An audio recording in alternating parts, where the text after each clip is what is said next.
before we have the technicalities in order, any one of you who has a question, just based on the presentation or his personal profile.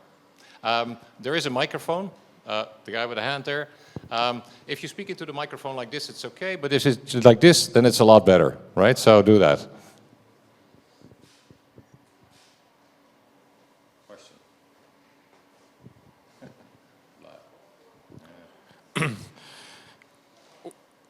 You have a lot of really early stage. You have a lot of early stage products that you see through Pioneer. What do you think makes people want to start companies out of those projects? Because they're not companies initially. You kind of inspire them to start a company. What do you think triggers them? Is it something in your process, or how do you work with them to make them take that step from project to a company?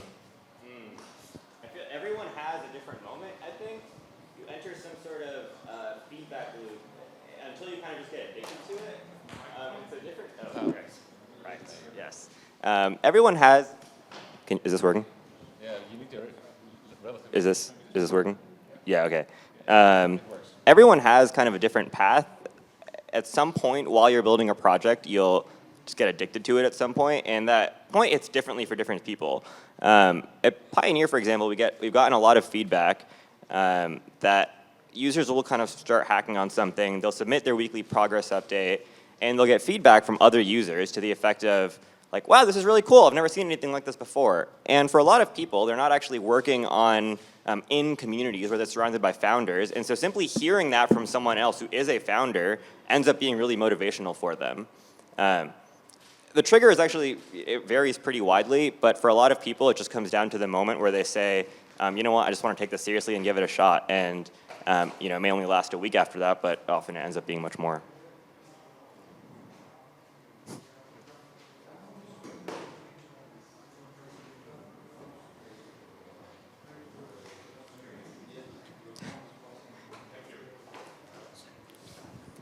Hi.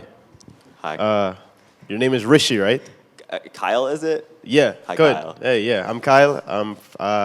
Came a long way from Trinidad and all the way in the Caribbean. Introducing myself. Your talk just now was really, really good. It was very practical. I was wondering if if there's a way to get the slides.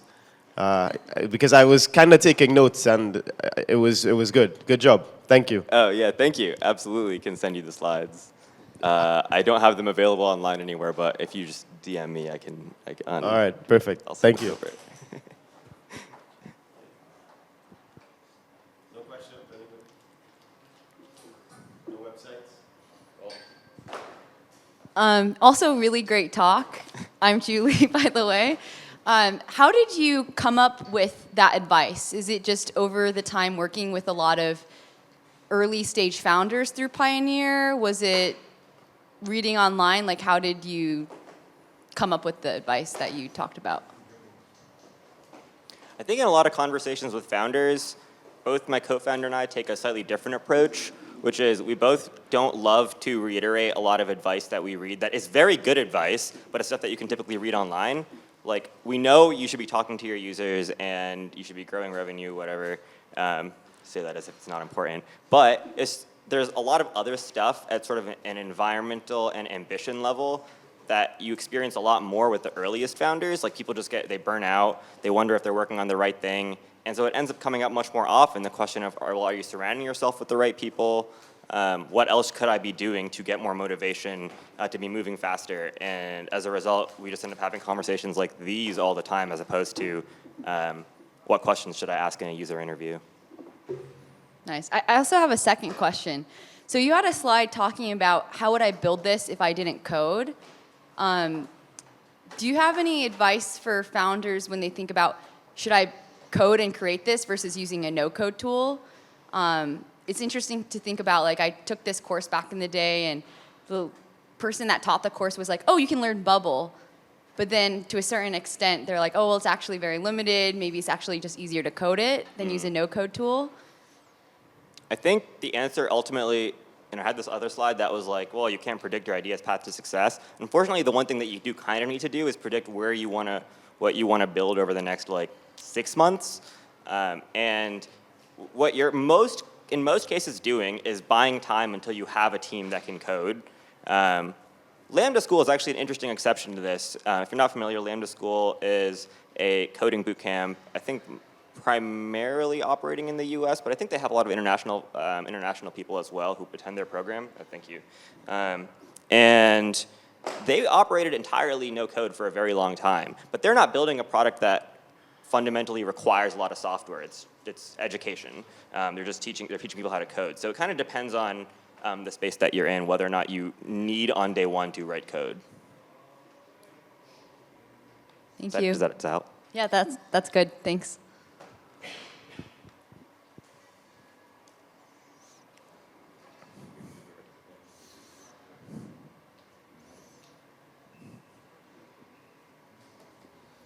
This looks promising. It changed on my screen this time.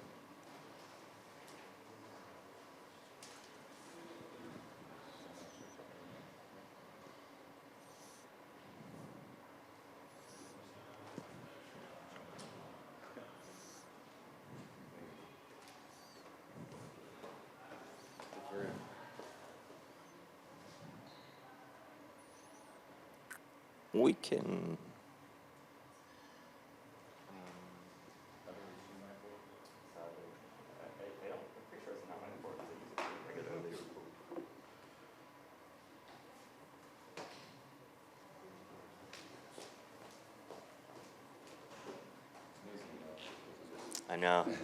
I know, 2022, yeah.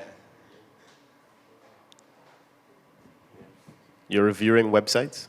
Yeah, we're gonna do some live project feedback. All right, Live company feedback. Is it able to load? I have one. Oh yeah, well, as soon as we get it up, let's do it. That's what it she works said. better, by the way, if you have a particular thing that you want feedback on. Otherwise, I might just be wasting everyone's time. So, if you have a, I have a website. No, I mean like specific thing that you want feedback on for On the your homepage, company. Like, does the landing you page commented make on homepages, and we benchmarked our homepage on a really successful website. So I want to know if. Oh, interesting. If, Okay. you know, we really mucked it up. Okay, sounds good. Yeah, let's do it.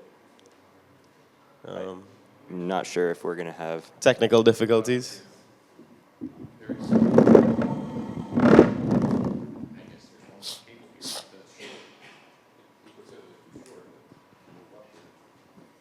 Oh, is that one gonna work?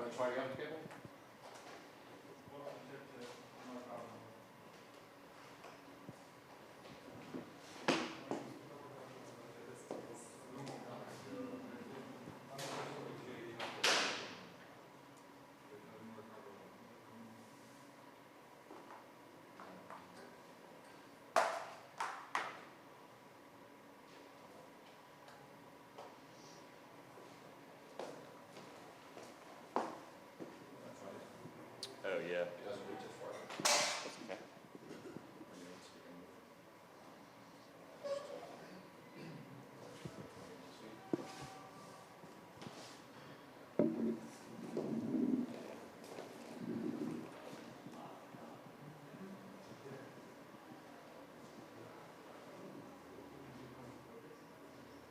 Make a switch.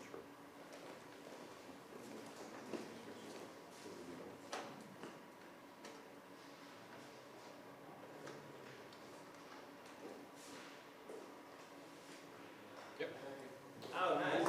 Woo. Excellent. Oh no, carbon going to low battery. We did it. All right. Yeah. What's his first name? So again, this works better. So I can kind of what I'll do real quick is kind of just look at the landing page, let's just kind of speak out loud as if I don't know anything about the company or really about startups. Look at this as kind of a fresh user, and then ask you kind of whatever specifically that you want feedback on. That's your company, right? Like, Yeah. Yeah. We're like half-year-old. We're just made our first MVP. And this is it. Excellent. Okay, so students, and again, to reiterate, I'm looking at this as if I'm a user and I kind of know nothing about companies or the education space more broadly.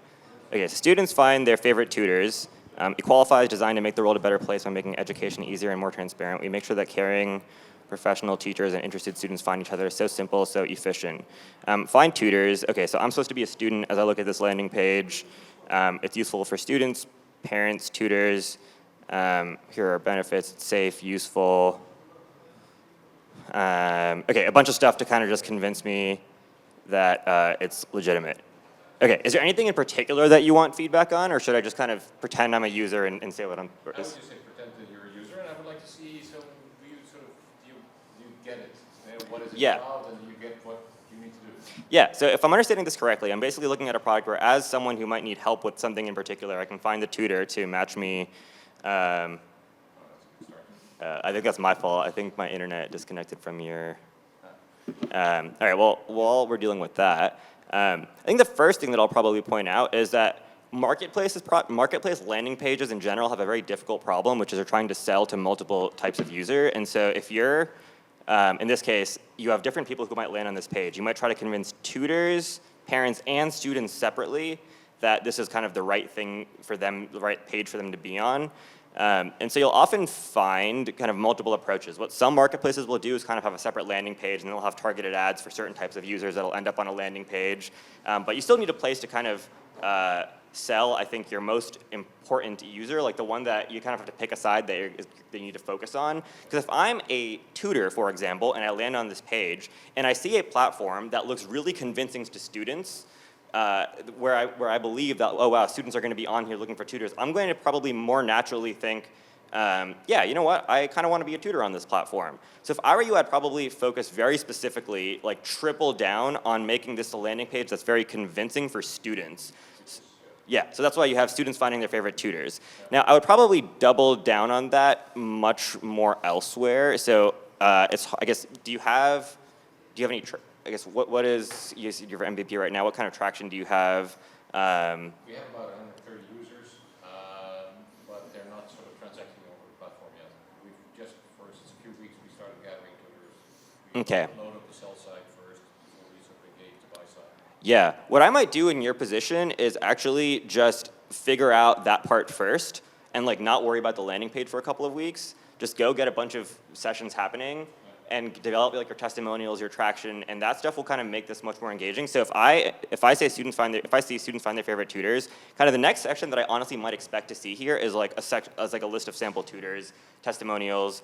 Like this person was very helpful for me on like 7th grade algebra or 8th grade algebra or whatever. Because right now this is just a lot of words, and I look at landing pages like a lot, and it's just, even now it's just very tempting to kind of glaze over all of the words. Like these pictures don't actually do that much, and they're taking up a ton of space. This whole section, safe, useful, intuitive, and free. Safe and useful, I guess I would just kind of demonstrate that it's useful by showing traction and by bootstrapping that with like off software matching. Like just get people doing it and then start to show that here. Does that make sense? Yeah, totally. Yeah, which is also what we did. Excellent. That's great. One of the things that I learned here in Pennsylvania, somebody who said, I did something similar, but you know, I started with a spreadsheet and Zoom and got some traction, and then I made a platform. So yeah, makes total sense. Excellent. All right, next website then. Yeah. All right. I think you can just try airdropping it to me, or just yell out the URL. Okay. The URL is chefmade, as in like a chef, and made, M-A-D-E, .me, M-E. Nice. Yeah, I got it. It'll load momentarily. Yeah. Yeah, this is the website. Chef made. Okay. Oh, Anything yeah. in particular you want feedback on? Yeah, I mean, you're there as a potential customer. What do you get from it as you land on it? We literally borrowed, yes, not stole, borrowed, from another really successful company that's raised hundreds of millions of dollars. So we figured that if we just... Sounds like a leading question. Yeah, so you gave example on your presentation whereby like if someone copied Salesforce as they are today, it would be a really horrible strategy. And so we actually didn't copy them before they were successful, we copied them when they were successful. And so I'm wondering like, what do you take away from it? And does it make you want to try the product? Yeah, I think the fundamental philosophy behind why that is a bad idea is because no one knows about the product. So you should ask yourself, if you come to this landing page and you already, let's pick like DoorDash or something, which is, you know, you're familiar with DoorDash. So if you go to DoorDash's homepage, they have something like this. Yeah. You already know what DoorDash is, so you don't need to be convinced that using DoorDash is a good idea. Yeah. Now this is kind of it's a different space because everyone knows about these types of products, so you don't need to convince them that the concept is a good idea. You need to convince them that you are trustworthy. So I think this is actually, this is much better than copying Salesforce today. Okay. But I think the first improvement to make is like, is this actually going to work? Because if I've never heard of ChefMade before, it's still a very, like, products in the physical world, you have to convince people that they're going to show up to your door. Yeah. It's much, like if I'm software, I can just sign up and be like, oh yeah, the thing works. This is like, I'm going to give you my credit card, the thing's going to get delivered to me. So for example, like we've delivered X number of meals, is like much more convincing. Another is just spitball, like a map of here's where we deliver. Things that kind of convey legitimacy for a new product, especially in the physical world, very important. Oh nice, you have these testimonials down here. Yeah, we made all of those up. Okay, why are they images? But I don't trust testimonials. But I mean, people have them up all the time. But I wrote all of them. They sound unique. Interesting. Like I'm Alex and I was Emma. Okay. Interesting. But it gives the appearance of legitimacy, right? Yeah, people enjoying ChefMade. This is just, I feel like these are this is so clearly a stock photo. No, that's actually my sister. Oh, really?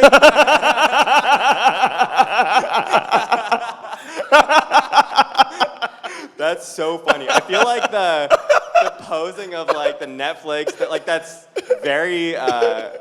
That's my sister and her boyfriend. Oh, that's so... Are none of these stock photos? Yeah, zero of them are actually stock photos. Those are photos taken for real. Wow. Yeah. Oh, interesting. Yeah. Do you get what typically, like, at-home photos are less staged. And so these are really high quality, but I think they're so high quality that I didn't even believe they were real. I didn't believe that they were authentic. Okay. Well, you probably began questioning because I told you I wrote the testimonials. That's why. Oh, honestly, could be. I wouldn't rule that out. Yeah. Anyway, the main piece of feedback here is to try to convey authenticity earlier. Convey legitimacy earlier. Mm-hmm. But yeah, otherwise you're not in as egregious a space as like you would be if you were building a Salesforce competitor. Okay. So when you land here, does it look appetizing? Is it like, maybe I'll want to try this? Did we do good with the video? As a user? Yeah, as a potential customer. Honestly, what I would probably want to look at is like 8 sample meals or something like that. Like I remember when I was signing up for Blue Apron, I wasn't really sure I wanted to try it until I signed up, went through the entire sign-up flow, and got to the page where they were like, here are the 8 meals you can pick 3. Or you can choose from, pick 3. And then I was like, oh, this actually seems really cool. Yeah. A lot of the time, like 2/3 of the time, the advice that we give to landing pages is just like, it's not obvious what your product is. Can you just show us a demo or something much sooner than you do? Yeah. And I think the analogy here is just like, show us samples of what we would actually end up getting. Okay. So if you click place order, where does that take you?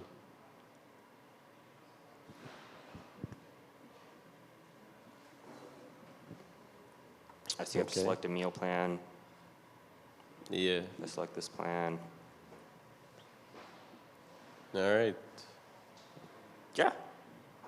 I mean, I can get there eventually. Can I get there sooner? So you want to get there sooner? I want to get there sooner. Okay. Landing pages are hard though, like maybe I'm wrong. No, fine. It's good to get multiple feedback. Yeah. So this is good. I've heard it's a great idea to accept random airdropped links to you, so I'm going to go ahead and click this link. All right, yeah, good luck. Thank you for the feedback. All right. Thank you. Oh, wow. We got a whole Figma set up. Quick introduction before you go into this whole Excellent, thing. let's do it. So we plan to sell tickets, and the left one and the right one, it's in the debate. We said we'll start with the right one because we want on our main page to be the tickets, and the left one is done for the organizers. So the first question would be, do you think it makes more sense to start with the page directly at the organizers, or the organizers want to see what the fans would see, so we put an experience for the fans first. If I had to guess, you're most likely going to end up doing more direct sales for your organizers. Like you're going to end up talking to them. You're going to try to convince them. At least in the early days, does that match your experience so far? Exactly. Yeah. So I would probably have your landing page, like the root domain, be purchaser focused, like the person buying the tickets, because you're just the sales, like the pipeline for closing someone to host on your platform is just going to be very largely offline, I would imagine, especially for your first like 100 concerts. Concerts, football clubs. So then the second for page whatever. would be the scope of the discussion. This first page, right? The second one. Oh, the second page. Yeah, this one. So this would be like the home page. I see. Your people. Oh, this is for people who are buying tickets? Yes. Okay. Own the experience, your people, your tickets.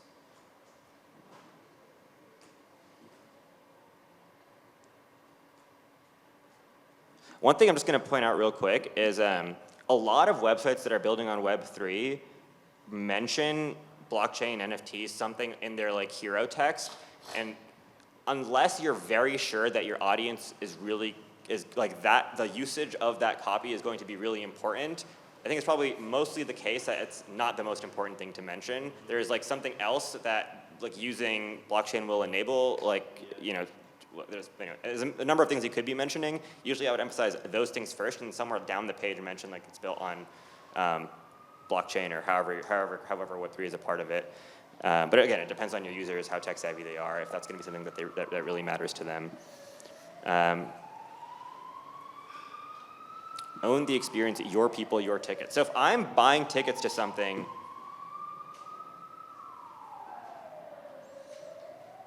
what other copy have you experimented with for this design? The other one is so awful I wouldn't want to show it to you. The main thing that I would think about here is what are the words that you think someone, like if you're going to explain, actually right now, let's run the experiment. If I am considering using your website to buy tickets for something, just pitch it to me in like 15 seconds. Unique, traceable, and then you have like a memory vault of all your events. So why do I need that?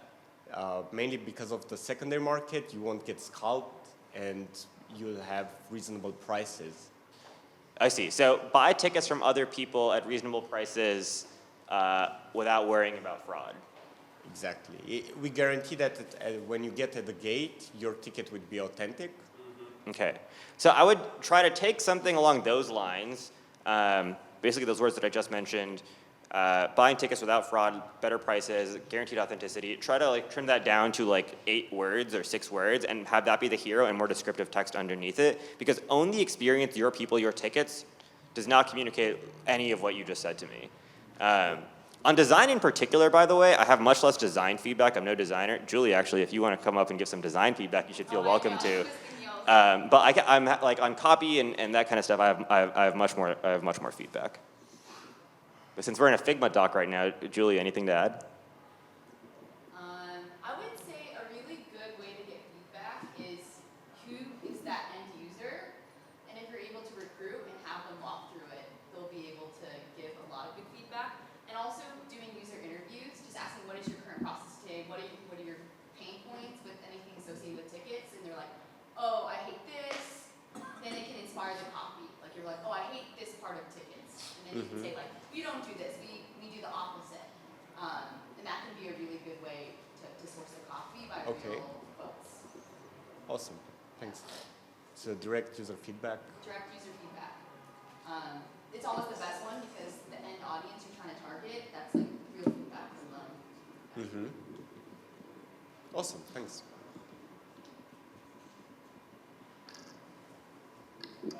Does anyone else want to airdrop me a random URL? Do you have time for one more? Yeah, absolutely. Okay. Should I send you? Oh, okay. No, I think I do. I'm on an M1, so I've used 2% in the last like 30 minutes. I can give you the phone if that works. I don't know. My laptop's. Yeah, you can just airdrop it to me. Okay. No. Oh. Yeah, the TV died. Also. Oh, that was my fault. It should be back up in a sec. Okay. 1 second. Okay. Is it? Should this be a TXT file? Yeah, so it's a Figma prototype. In a .txt? It's a link, so weird. Oh, I see, I see. Yeah, copy and paste it. Totally safe, promise. Yeah, this is. My co-founder in particular is extremely like security. I guess he used to be at Apple, and he's extremely security conscious. So I'm glad we're not live streaming this. I'm reconnecting. Me neither.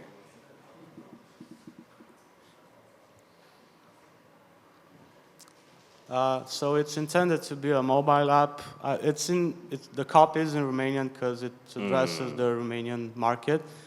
But I'm guessing you can figure it out as you go through the wireframe screens, what's it about.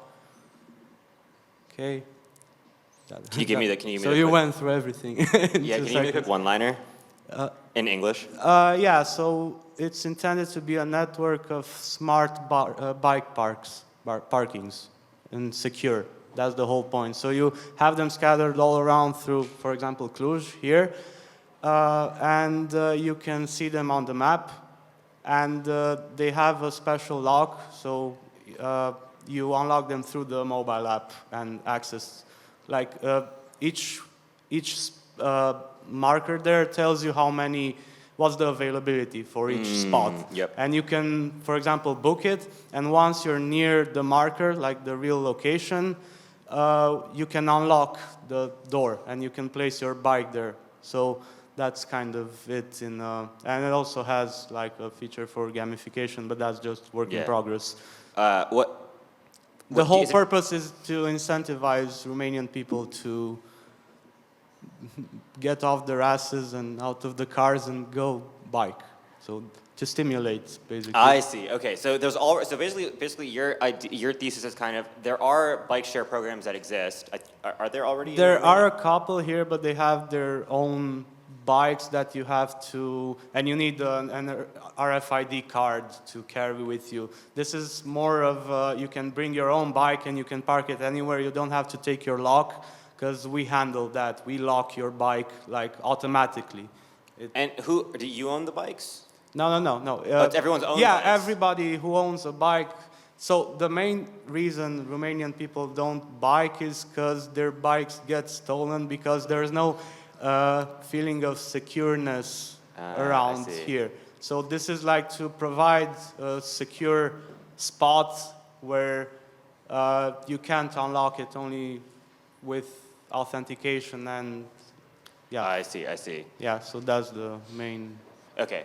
Okay, got it. Makes a lot more sense. So you have a really difficult problem here. You have to kind of change, we also you have to need change the hardware. behavior at a very broad level. But I mean, a lot of obviously a ton of very extremely successful products have to do that.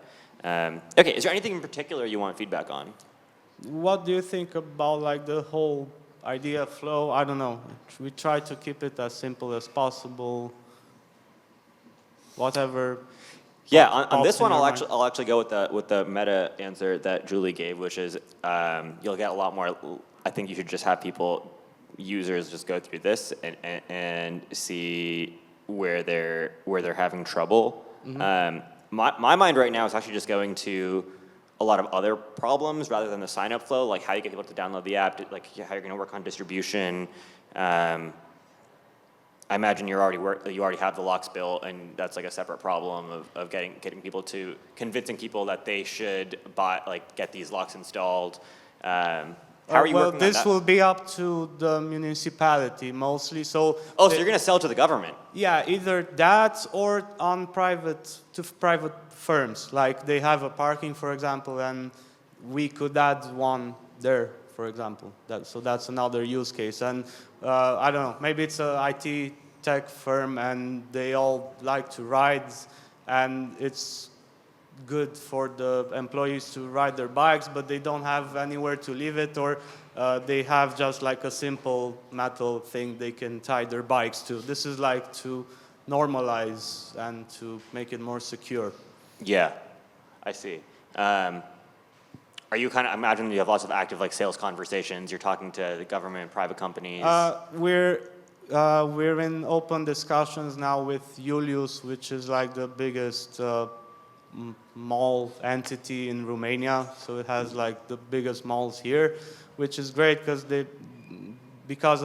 they also have like tons of shops, right? Yeah, they yeah, have yeah. all the shops, and they also have United Business Center, which is like for IT companies, like Yeah, hubs yeah, yeah. for. So it's a really good starting spot. Yeah, my main piece of feedback then on kind of the sign-up flow is you kind of have a different bottleneck here, which is you need to figure out how to get people to sell this for you. Like you need to get the malls to get people in these malls to download this app. And so actually the UX of how you sign up matters much less here than if you are trying to convince people directly to use your bikes. Because if someone's at the mall and they said, I want to use this bike, like the UX matters, but it's very different from trying to convince people and sort of, like if I want to use Lime right now and there's like a Lime outside and there's, I don't know, one of the other bike companies. Uber.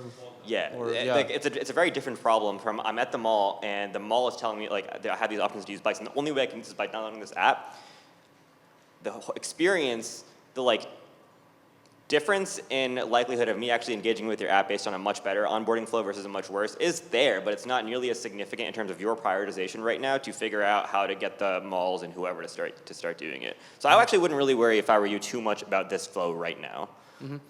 But there is also like the actual unlocking and locking flow there, like after the, so yeah, okay, so. Even this stuff, like I like as long as it kind of works at this stage, you're obviously gonna want to really polish it later on, but as long as it kind of Yeah, works. we try to keep it like as simple as possible, just to check, to like prototype on the field, because we also need to build like real hardware with locks, like bike parks, Yeah. like real physical ones that we have to place and see how well people respond and all that. But yeah. Yeah, that's kind of my main piece of feedback. I think the app, yeah, I think you're off to a great start with the UX here. Okay. Thank you. Thank you. All right. Thanks, everyone. Any question? No. Sorry, I thought you'd get the mic. No, okay. All right, then thank you very much for bringing up the websites. I hope it was useful for you. Yeah, it was a ton of fun. Apply to Pioneer. It's awesome how spot on you can respond. It's impressive. Thank you. This is actually, we actually do this, by the way, at Pioneer. We do literally this once a month. We host an event where we just review projects on Pioneer Live, and yeah, we've been doing that for like a year. So it's actually very fun. We just enjoy it a lot. Actually, the advice would be, find a friend or actually maybe better even an enemy who sort of wants to evaluate your website and do this on a regular basis. Yeah, an enemy. Yeah. Best friend. Brutally honest. Yeah. Excellent. All right. Well, thank you.